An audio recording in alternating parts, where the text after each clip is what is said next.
একদম ঘরোয়া উপকরণে বানানো অসাধারণ ডাল ফ্রাইটা রেস্টুরেন্টের স্বাদকেও হার মানায়। ভাত বা রুটির সাথে ডাল ফ্রাইটা অসাধারণ লাগে। হাই ভিউয়ার্স, এতক্ষণে নিশ্চয়ই বুঝে গেছেন আজ করে দেখাবো মিক্সড ডাল ফ্রাই। দেরি না করে চলুন শুরু করি। ডাল ফ্রাইয়ের জন্য নিয়েছি 3 ধরনের ডাল। 1 কাপ পরিমাণ মসুর ডাল, আধা কাপ পরিমাণ মুগ ডাল, মুগ ডালটা টেলে নিয়েছি। বুটের ডাল নিয়েছি 1/3 কাপ। এটা আধা ঘন্টা আগে ভিজিয়ে রেখেছিলাম, কারণ ডালটা তাড়াতাড়ি সিদ্ধ হতে সাহায্য করে।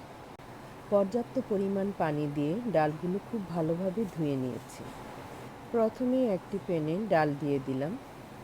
ডাল সেদ্ধ হওয়ার জন্য 4 কাপ পরিমাণ পানি দিয়ে দিব। লবণ দিয়ে দিব 1 টেবিল চামচ। চুলার হিটটা মিডিয়ামে রেখে অপেক্ষা করব ঘড়ি ধরে ঠিক 10 থেকে 12 মিনিট। ডাল রান্না করার সময় খেয়াল করলে দেখা যাবে কিছুটা ফেনা ফুলে উঠেছে। এগুলো চামচের সাহায্যে ফেলে দিতে হবে। এই সময়ের মধ্যেই ডালটা আধা সিদ্ধ হয়ে যাবে। এবার দিয়ে দিব 1 চা চামচ মরিচ গুঁড়া ও আধা চা চামচ হলুদ গুঁড়া দিয়ে ঢাকনা দিয়ে অপেক্ষা করব আরও 5 মিনিট।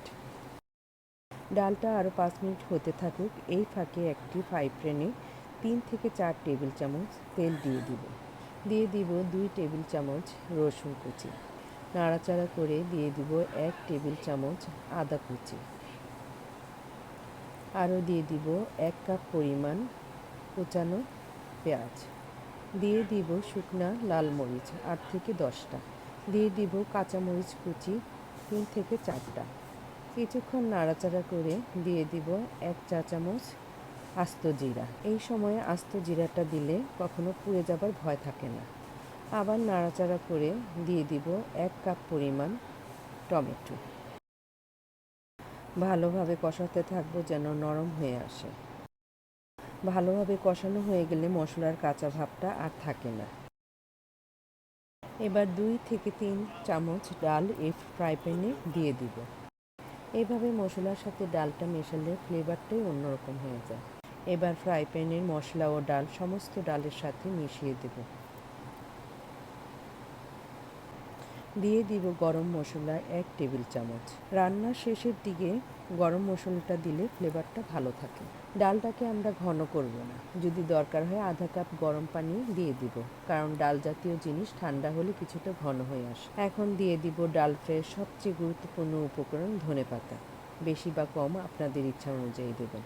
এমন তরল অবস্থাতেই ডালটা নামিয়ে নিব। ডালটা এই অবস্থাতেই খেতে পারেন। এটা সম্পূর্ণ রেডি। যেহেতু রেস্টুরেন্ট স্টাইলে ডাল দেখাচ্ছি, তাই আরেকটা স্টেপ ফলো করব। ভারীযুক্ত একটি কড়াইয়ে 2 টেবিল চামচ তেল দিয়ে দিব। গরম হয়ে এলে 2 থেকে 3 কোয়া রসুন মোটা করে কেটে দিব এবং কিছুটা লাল হয়ে আসলে চুলাটা বন্ধ করে দিব।